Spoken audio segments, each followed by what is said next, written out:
QBs after the game. Yeah, before I speak any further on what we did today, I think you got to tip your cap to the Saints and everything they did and what a good team they are and how much respect I have, personally, I know we have for Drew and Coach Payton and all those guys over there that have been there for so long, done at such a high level. And it was an honor to be out there and to win that game and to do it here. It's unbelievable, but we earned it. To dive into this game some more, listen, there was plenty of, I felt like, opportunities for us offensively that we didn't take advantage of. I mean, listen, it was a hard-fought game on both sides. You know, credit to them. They're a great team. They're great staff. And so we knew this was going to be a battle. We knew it was going to come down to the wire. You know, felt like there were some more plays that we could have made. So regardless of a call or no call or what, I felt like there were other opportunities for us that I wish we could have taken advantage of. With that win on the road, the Rams extend their lead over the Chargers for most road wins in the last 2 seasons, including playoffs with 14. The Patriots, after their win in Arrowhead, tied for third with 11. So 2 overtime games and both road teams won on Championship Sunday. Insane day. Blame the moon, blame whatever. It was awesome. Yeah. Great day of football. And we cannot wait for the Super Bowl, of course. But what was the game-changing play, in your opinion, Nate, in the NFC Championship? There were so many games, so many plays that you can point to in this game, but I would have to say, overtime, Drew Brees, the Saints, they have the ball. Dante Fowler gets to Drew Brees, and that ball floats up, and John Johnson III, he intercepts the rock. So for me, this was the play. That was the game-changing. I mean, I get it. You know, if you're a Saints fan, you're going to look back at the no call. There's the fake punt for the Rams, but it's overtime. You have a chance to win it. Go down and win it. Credit to the Rams for putting pressure on Drew Brees and forcing Drew Brees to do something we haven't seen a ton this season, which is throw an interception. So this, for me, was the ultimate game-changing play. To play devil's advocate here, because you could say, okay, but this doesn't even happen if the non-call happens. To your point, Brady got the ball in overtime and led his team on a touchdown drive and left no room. Mahomes never saw the field. Yep.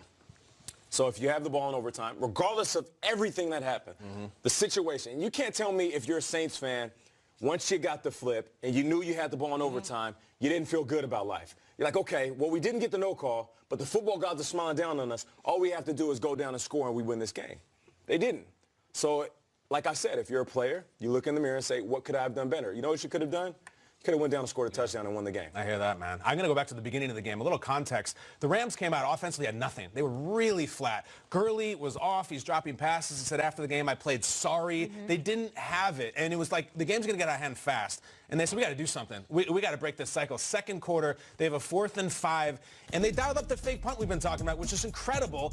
This is Johnny Hekker, who may be the GOAT punt passer of all things. This is not Goff to Cooks. This is Hekker to Sam Shields, a 31-year-old backup DB who missed the entire 2017 season. There's your story. And again, guys, look at, they're on the 30-yard line. If this is dropped, if Shields catches it and it's tackled, I think the game's over. There's also no other options. He's the only one out wide. Look where he catches it at. He gets tackled right there. He breaks the tackle. They don't get it. When you look at it from that all-22, that was option A, B, C, D, E. It was all Sam Shields. It was the only option. It's the execution. It's the call. John Bones Fossil, he told Mike Silver afterwards, said 13 people in the world knew that was happening. Me, the 11 guys on the field, and McVay. They did it. If that's picked off or dropped, Brees turns around, gets a touchdown. It's 19-20 to nothing. I think that's a wrap. Unbelievable. I want to double down on the special teams, which I think was such a huge part of this game. And for me, the biggest play of the game was the Zerline 57-yard field goal. Guys, 57-yard field goals don't happen. They don't happen in regular season. They certainly happen in the biggest of moments on the road, in the Superdome. It's the longest game-winning field goal in postseason history. Nate, you made a great point earlier in the show. If they miss this, the Saints not only get the ball, they get the ball at the 50, and they can come right, and they hit their own field goal. But here's what I want to go a little bit under, peel the onion a little bit back. You mentioned John Bones Fossil. Yeah. When Sean McVay got the job, he had a whole coaching staff that came with him. He had Wade Phillips. He had Joe Barry. He had all those guys. LaFleur. He had all his guys. They were all coming with him. And the Rams brass said, okay, well, what do you want to do with John Fossil? He's a holdover from the old regime, from Jeff Fisher. He was the interim coach. And Sean McVay said, let me get to know him. Let me meet him. If he's the best man for the job, I will keep him. He is the lone holdover in that kind of coordinator role. He kept him because he thought he was the best special teams. So kudos to Fossil for the call. Kudos to Hekker and all that. Kudos to McVay for saying, I'm not going to bring I'm going to bring a guy I've never met before. But if you guys say he's the guy for this job, I will keep him. Special teams was awesome for the Rams yesterday. Shout out to Fossil, shout out to McVay, and of course the players who got the job done. Bones had been there forever. So going into this one, I think people looked at the 4 quarterbacks and it was which one doesn't belong, which one's not like the other. And you think Jared Goff. And I said it last week. There's going to be a point in this game where it's not going to be rely on the run. It's not going to be C.J. Anderson. He's going to have to step up and make a throw, and he did that down the stretch when it meant the most. In hostile territory without help from his run game. I'm talking about a single play, 4th quarter, 3rd and 3. Rams are on their 16-yard line here. He scrambles.